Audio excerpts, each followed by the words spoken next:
أهل البدع والأهواء، أهل البدع العقائدية وأهل البدع السياسية. نقول بيننا وبينكم السلف، بيننا وبينكم الكتب، كان فيقول البدع بيننا وبينكم.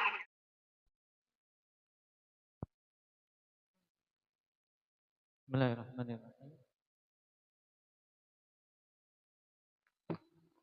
Alhamdulillah hamdan katsiran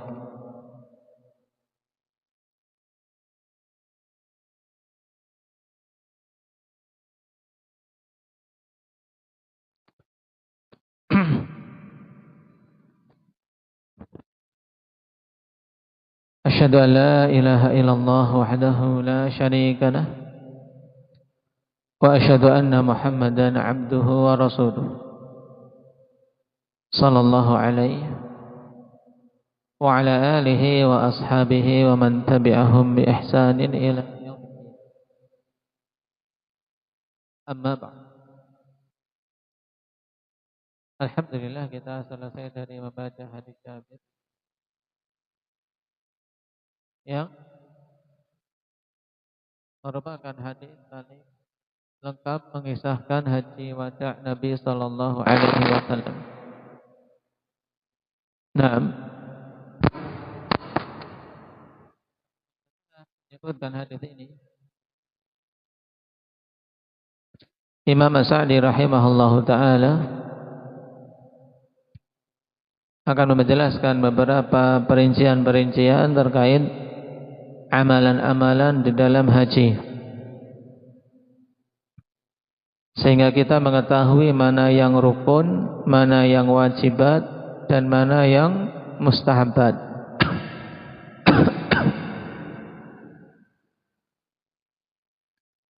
Kata beliau rahimahullahu ta'ala, فَأَكْمَلُ مَا يَكُونُ مِنَ الْحَجِّ الْإِقْتِدَاءُ بِالنَّبِيِّ صَلَى اللَّهُ عَلَيْهِ وَسَلَّمَ فِيهِ وَأَصْحَابِهِ رَضِيَ اللَّهُ عَنْهُمْ وَلَوْ اقْتَصَرَ الْحَجُّ عَلَى الْأَرْكَانِ الْأَرْبَعَةِ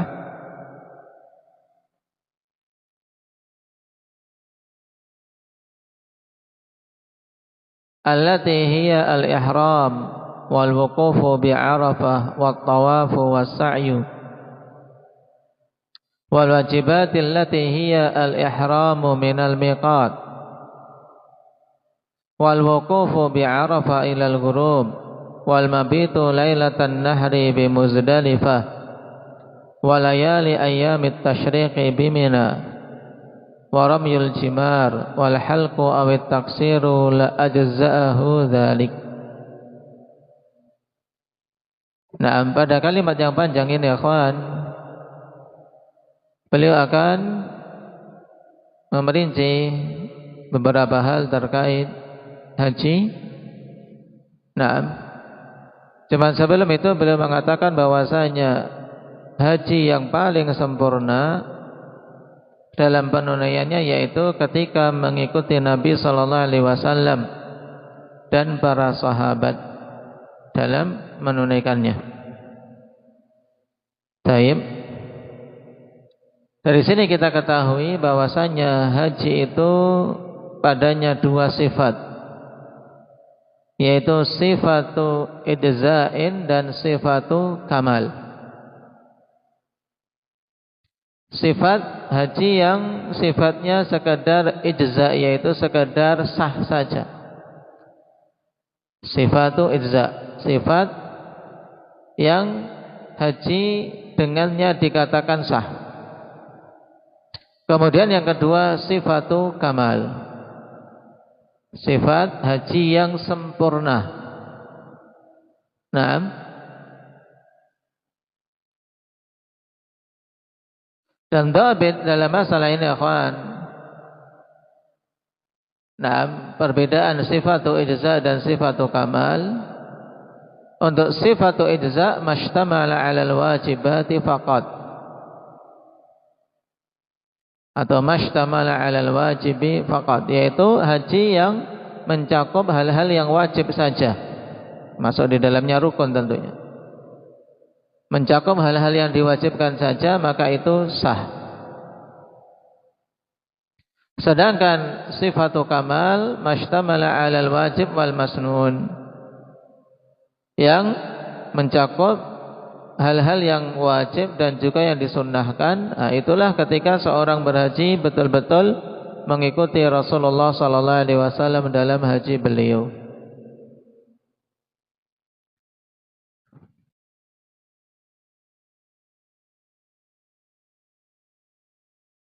Ada bagian yang ketinggalan ya. Taib, kalimat sebelumnya belum baca kemarin. Kata beliau, wa kana sallallahu alaihi wasallam yaf'alul manasik wa yaqulu lin-nasi khudhu anni manasikakum. Naam. Dan adalah dulu Rasulullah sallallahu alaihi wasallam menunaikan manasik beliau, manasik haji, dan mengatakan kepada manusia, khudhu anni manasikakum, ambillah dariku tata cara manasik kalian. Itu maksudnya hafal, pelajari, ilmui, kemudian ajarkan manusia hal tersebut. Yaitu untuk dalam menunaikan manasik haji mencontoh Nabi sallallahu alaihi wasallam.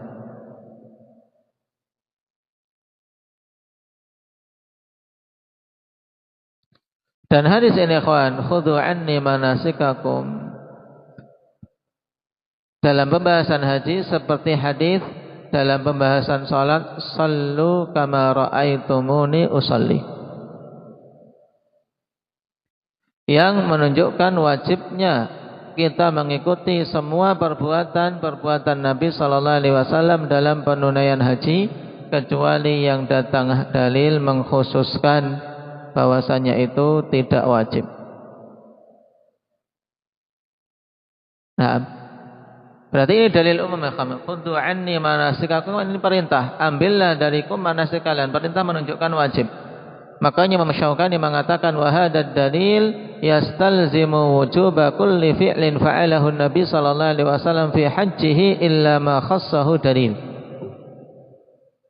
Dalil ini melazimkan wajibnya semua perbuatan yang dilakukan oleh Nabi sallallahu alaihi wasallam dalam haji beliau, kecuali yang dikhususkan oleh dalil.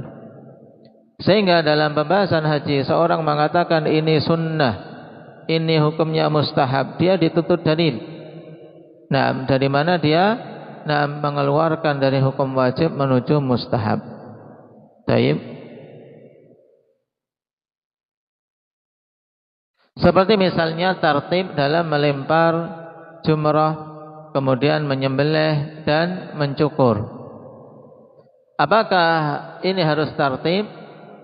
Kalau kita perhatikan dalam amalan Nabi sallallahu alaihi wasallam di tanggal 10, bagaimana urut-urutannya? Amalan yang dilakukan oleh Nabi pada tanggal 10, urut-urutannya bagaimana? Indaka ya Ali. Pertama kali di waktu duha, yang pertama kali ketika tanggal 10 Dzulhijjah melempar jamrah jamrah Aqabah. Kemudian setelah melempar jamrah pergi ke tempat nahar, ke manhar, tempat penyembelihan. Taib. Berarti yang kedua adalah menyembelih hadi. Yang ketiga, mencukur rambut. Ini 3 akan dilakukan Nabi secara urut. Ya tidak, rami, zabah, kemudian halaq. Asalnya kalau kita terapkan pada hadis khudhu anni manasikakum, hukumnya apa urut ini? Syukran. Harusnya wajib ya kan? Cuman datang dalil ketika Nabi sallallahu alaihi wasallam ditanya tentang pembolak-balikan urutan. Ketika ada yang bertanya, mencukur dulu sebelum zabah atau zabah dulu sebelum rami, maka semuanya jawaban Nabi sallallahu alaihi wasallam if'al wala haraj. Lakukan, tidak mengapa, yaitu tidak ada dosa, tidak ada larangan. Taib. menunjukkan akhwan bahwasanya diperbolehkan untuk 3 perkara ini, bolak-balik tidak mengapa, tidak urut sebagaimana Nabi SAW melakukan itu boleh. Tapi yang utama mengurutkan seperti yang dilakukan oleh Nabi SAW. Sebagaimana dalam hadis ketika datang seorang laki-laki dalam hadis Abdullah bin Amr, lam ash'ur fahalaqtu qabla an azbah. Aku tidak sadar, aku sudah nyukur dulu sebelum menyembelih.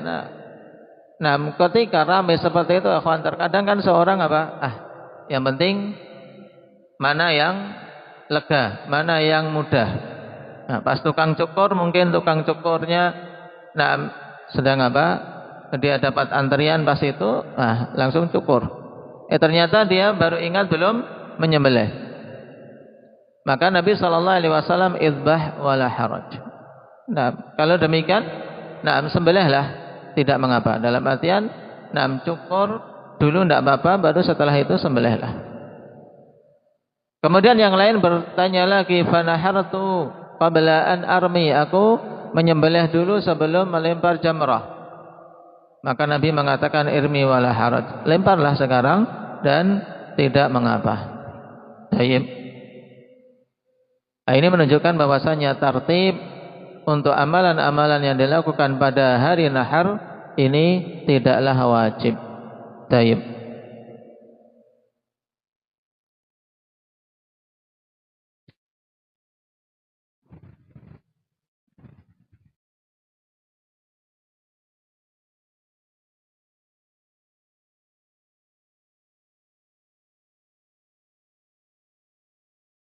Dan amalan pada hari nahar keseluruhannya selain 3 tadi ada satu lagi apa? Badri, tawaf ifadah. Jadi amalan pada hari nahar, ini amalan yang paling banyak, yaitu terkumpul padanya 4 hal, yaitu rami, zabah, halak dan tawaf. Tawaf ifadah. Dan urutannya yang sunnah seperti itu.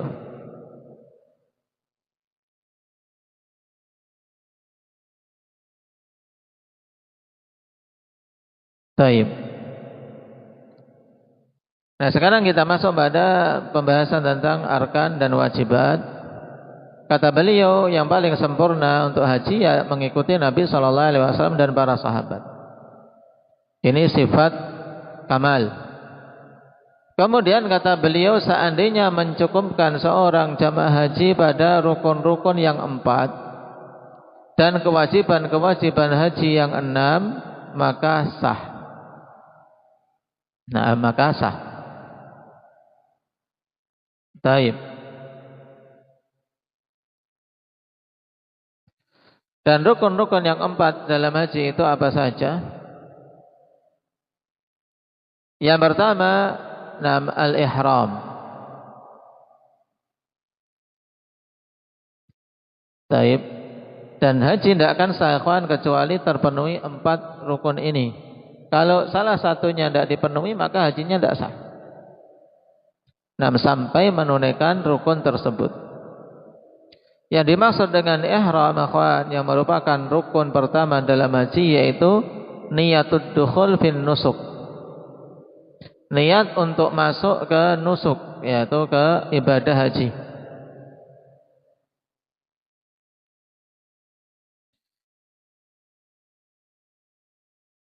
Dan ini merupakan rukun, tidak akan sah haji kecuali dengannya. Berdasarkan sabda Nabi SAW, innamal a'malu binniyat. Hadits muttafaqun alaih. Kemudian yang kedua, al-wuquf bi Arafah. Masing-masing insyaallah dirinci pada tempatnya. Yang kedua, al-wuquf bi Arafah.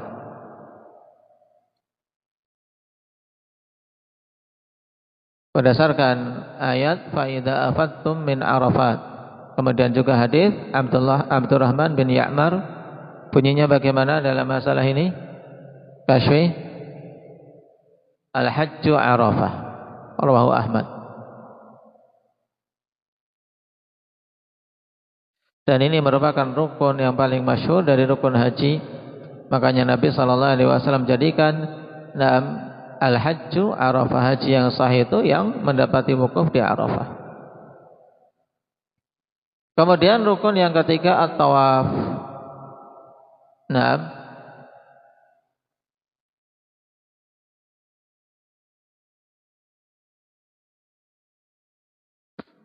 Berdasarkan ayat wal yattawafu bil baitil atiq. Dan tawaf yang dimaksud di sini adalah tawaful ifadah.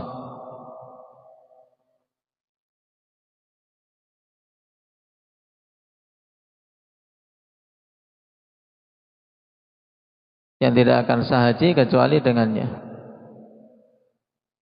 Makanya seorang wanita yang haid sebelum tawaf ifadah maka dia harus menunggu sampai haidnya selesai kemudian tawaf. Belum selesai hajinya sebelum menunaikan tawaf ifadah ini. Tapi seandainya sudah tawaf ifadah kemudian haid, maka sudah lega dia. Sudah lega dia karena apa? Karena sudah tertunaikan rukun tersebut.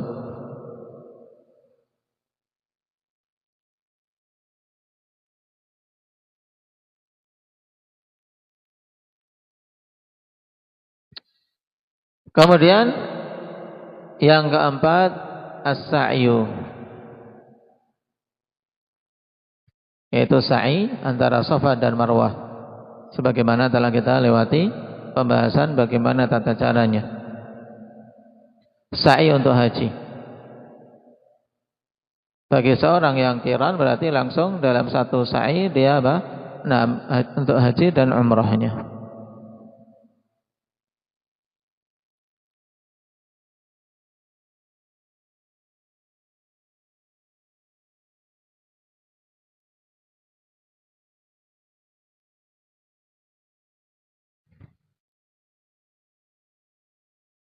Dan sa'i merupakan rukun pada ketiga jenis nusuk yang ada, baik tamattu' maupun qiran maupun ifrad.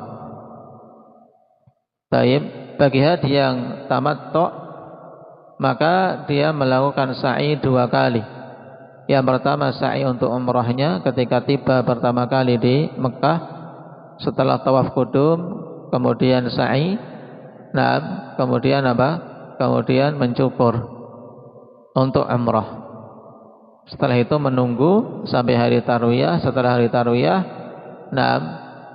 kemudian melakukan amalan hari tarwiyah, yaitu pergi ke mana? Di hari tarwiyah, Hudzaifah.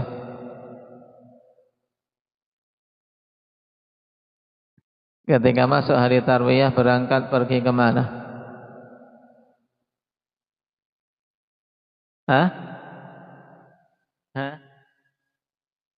Nama-namanya harus dibeda-bedakan. Kemana Ismail? Malam hari tarwiyah, nginep di mana?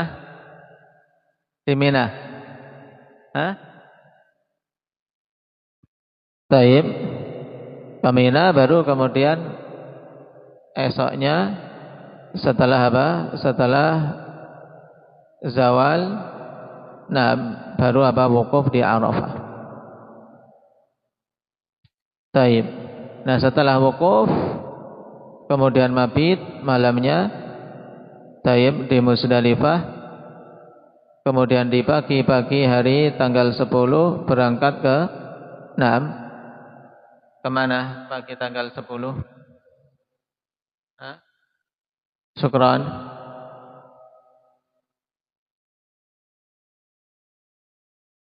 Taib di Muzdalifah, kemudian ke Masy'aril Haram. Masy'aril Haram kan masih di Muzdalifah. Setelah itu, setelah waktu isfar, kemudian berangkat untuk apa? Melempar jamrah ke arah Mina. Taib. Nah, di situ amalan yang paling banyak. Nah, setelah tawaf ifadah, maka sa'i lagi untuk hajinya. Nah, setelah tawaf ifadah dia sa'i lagi untuk hajinya. Ini haji yang tamattu'. Sebenarnya intinya mudah di situ. Adapun haji yang ifrad dan qiran maka jelas sa'inya cuma sekali saja. Taib, sa'inya cuma sekali saja, itu untuk sa'i haji.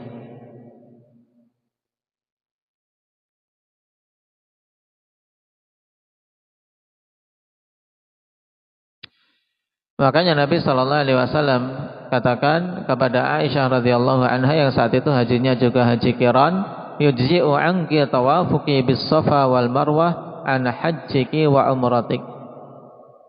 Cukup, tawafmu yaitu sa'imu antara safa dan marwah untuk haji dan umrahmu. Dan dalam hadis Jabir, lam yatufin Nabi sallallahu alaihi wasallam wala ashabuhu baina safa wal marwah illa tawafan wahidah. Nabi dan para sahabat yang melakukan haji qiran tidaklah sa'i antara safa dan marwah kecuali sekali saja. Yaitu maksudnya sekali sa'i yang lengkap, yaitu 7 kali bolak-balik. Qala wal wajibat, berarti itu 4 rukun. 4 rukun dalam apa? Dalam haji. Apa saja ini? Diingat, mudah sekali. Apa Hamzah? 4 rukun haji. Ihram.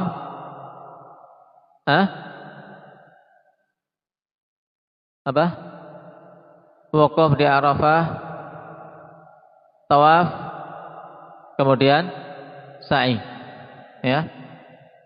Bedanya dengan umrah ya kawan, cuma 1, yaitu apa? Kalau umrah tidak ada wukuf di Arafah. Jadi kalau umrah ya cuma 3 tok, ihram, kemudian tawaf, sa'i. Sudah. 3 rukun tersebut. Sedangkan wajibatul haji 6. Kewajiban haji itu 6. Al-awwal al-ihramu minal miqat. Yang pertama, ihram dari miqat. Taib.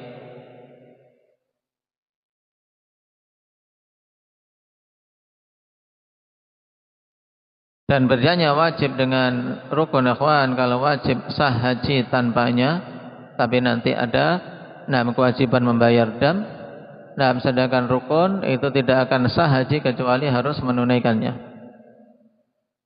Kewajiban yang pertama ihram dari miqat. Dan miqat yang dituntut di sini adalah miqat yang mu'tabar secara syar'i. Di mana miqat ini telah ditetapkan, yaitu yang dimaksud miqat makani. Karena miqat ada 2, miqat zamani dan makani. Zaman maksudnya dia harus kalau berhaji ya harus memulai ihram di ashhurul hajj, di bulan-bulan haji. Tapi bulan-bulan haji itu mulai dari bulan apa?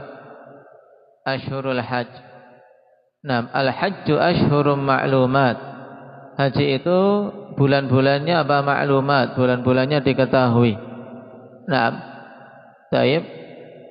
Bulan-bulan haji itu mulai dari apa? Syawal, Dzulqa'dah, Dzulhijjah. Taib. Itu ashhurul hajj. Ini miqat zamani akhwan. Miqat zamani untuk haji 3 bulan tersebut. Apa tadi bulannya? Khadir. Miqat zamaniyah. Bulan apa? Syawal. Ayo yang cepat. Dzulqa'dah, Dzulhijjah. Baik. Maksudnya apa? Memulai ihramnya boleh dari semenjak bulan Syawal. Taib. Adapun penunaiannya tentunya harus menunggu sampai apa? Sampai hari tarwiyah. Sehingga seorang kalau mulai mau ihram di bulan Ramadan boleh tidak akmal? Tidak boleh. Taib. Sedangkan miqat makaniyah, nah, taib, tempat-tempat yang ditetapkan akhwan untuk seorang memulai ihram padanya, itulah yang disebutkan dalam hadis Abdullah bin Abbas radhiyallahu anhuma. Inna Nabiyya sallallahu alaihi wasallam waqqata li ahli al-Madinati Dzul Hulaifah wa li ahli Syam al-Juhfah wa li ahli Najdin Qarnal Manazil wa li ahli al-Yaman Yalamlam. Ini 4 miqat makaniyah.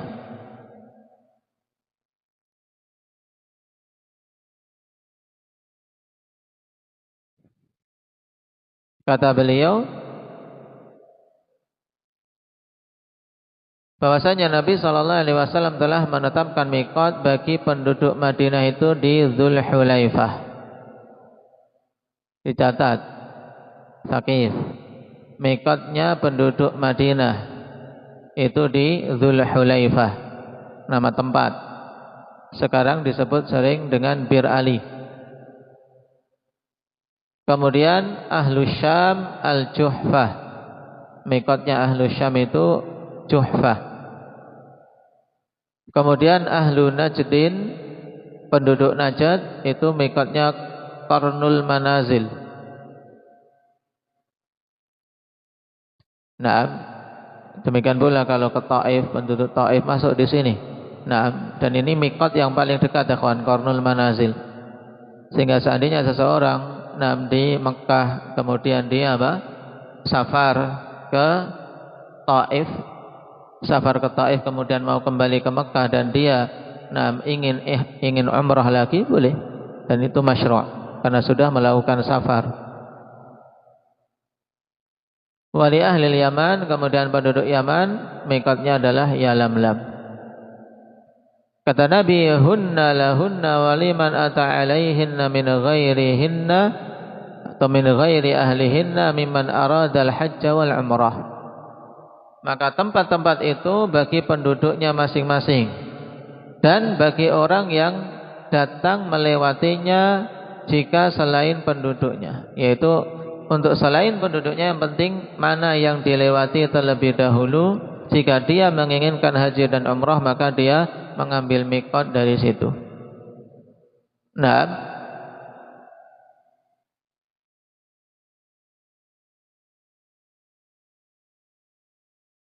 contohnya ikhwan, misalnya penduduk Syam, waliman ata alaihinna min ghairi ahlihin, misalnya penduduk Syam dia melewati miqat Madinah dalam dalam safarnya dan dia ingin umrah.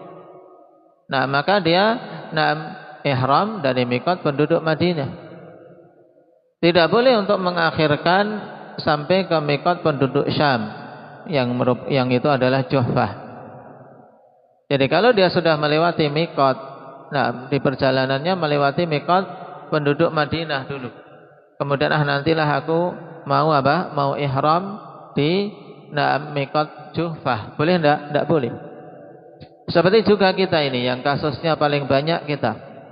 Nah, kebanyakannya tidak perhatian dari para jamaah umrah apabila travel tidak konsisten dengan sunnah Nabi sallallahu alaihi wasallam. Taib, pada kasus ikhwan jamaah Indonesia yang turun di Jeddah, maka mereka akan melewati miqat penduduk Yaman, miqatnya Yalamlam. Maka tidak boleh nanti saja setelah dari Jeddah ke Madinah baru mengambil miqat ahlil Madinah. Ini tidak boleh. Kenapa? Karena dia sudah melewati melewati miqat Yalamlam dan melewatinya ketika di udara, sehingga ketika turunnya di bandara King Abdul Aziz, maka miqatnya dari Yalamlam. Maka ketika di pesawat nanti ada tanda di pesawat melewati miqat Yalamlam, maka di situ memulai ihramnya dan wajib untuk menunaikan kewajiban-kewajiban ihram dan meninggalkan yang dilarang dalam ihram. Ini contohnya. Jadi nggak boleh nanti aku kan mau ke Madinah dulu sehingga mengambil mikot ahli Madinah, tidak boleh. Taib. Wala yajuzu lahu ta'khiruhu ila miqatis Syam. Ini contohnya tadi. Nah, demikian pula yang lain dan dikatakan wa hadza la khilafa fi, dan ini tidak ada khilaf padanya sebagaimana disebutkan oleh Imam Nawawi rahimahullah. Cuman maksud la khilafa fi di sisi Imam Nawawi di sini kemungkinan besar pada mazhab Syafi'iyah. Karena memang ada khilaf secara umum di kalangan para fuqaha. Pada kondisi ikhwan apabila seorang melewati suatu miqat, padahal dia memiliki miqat khusus. Seperti tadi seorang penduduk Syam, dia punya miqat khusus Juhfah, tapi dia melewati dulu miqat penduduk Madinah. Apakah dia wajib di situ ihram dari Dzul Hulaifah ataukah nanti kalau sudah sampai Juhfah? Ini yang khilaf, tapi yang rajih dia wajib untuk apa? Ihram dari miqat yang paling awal yang dilewati.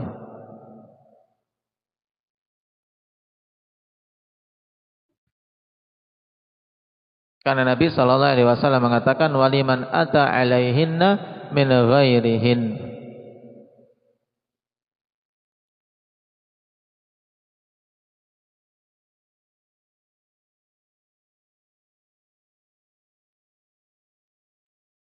Dan siapa saja yang menginginkan haji dan umrah, intinya yang harus dipegang tidak boleh melewati miqat tanpa ihram. Taib, tidak boleh melewati miqat tanpa ihram. Kalau kebablasan maka balik lagi. Taib, wajib untuk kembali ke miqat tersebut. Maka untuk kasus tadi sebenarnya kalau sudah melewati Yalamlam tanpa ihram, ya kalau ingin sah ikhwan, ya itu dia harus apa? Harus kembali ke Yalamlam. Kembali ke Yalamlam untuk apa? Untuk mengambil miqat dari Yalamlam. Cuman terkadang tadi, sebagian karena tidak tahu, juga karena travel tidak memberitahu, juga kalau demikian akan merugikan, maka akhirnya dibiarkan. Dan kebanyakan karena ketidaktahuan. Allahul musta'an.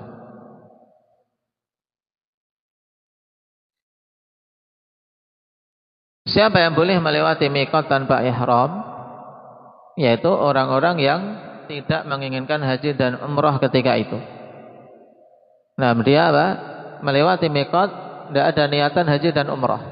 Tapi setelah lewat, kemudian ada keinginan untuk haji atau umrah ketika mau masuk Mekah. Maka dalam kondisi demikian dia tidak dituntut untuk kembali kepada miqat yang dia lewati tadi. Kenapa? Karena ketika melewatinya dia belum ada niatan untuk haji atau umrah.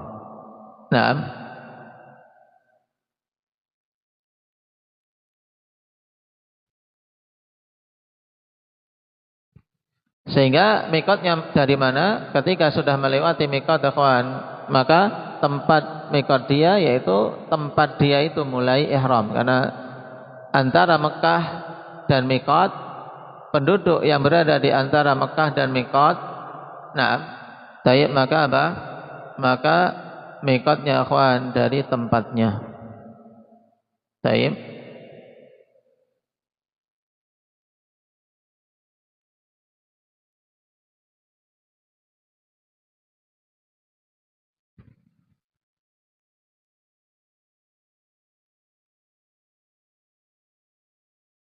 Sebagaimana dalam hadis faman kana dunahunna famin ahli.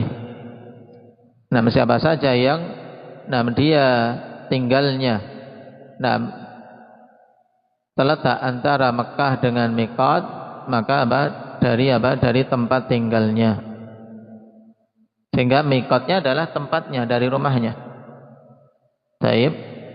Sehingga tidak boleh dia melewati tempat tinggalnya tanpa ihram. Kalau memang dia mulainya dari situ, misalnya dia tadinya cuman urusan bisnis, ke Mekah cuma urusan bisnis, tidak ada niatan tidak ada niatan untuk umrah. Taib. karena penting atau karena mendesak, ada niatan untuk umrah dulu. Setelah selesai urusannya kemudian ada niatan untuk umrah. Naam. Taib, atau penduduk Mekah lah, maka naam miqatnya apa? Min maskanihi, dari tempat tinggalnya. Ditegaskan oleh Imam Nawawi, hadza sarihun fi anna man kana maskanuhu baina Makkah wal miqat fa miqatuhu maskanuhu ilal miqat. Wala yajuzu lahu mujawazatu maskanihi bi ghairi ihram. Naam, tidak boleh dia melewati naam tempat tinggalnya tanpa ihram.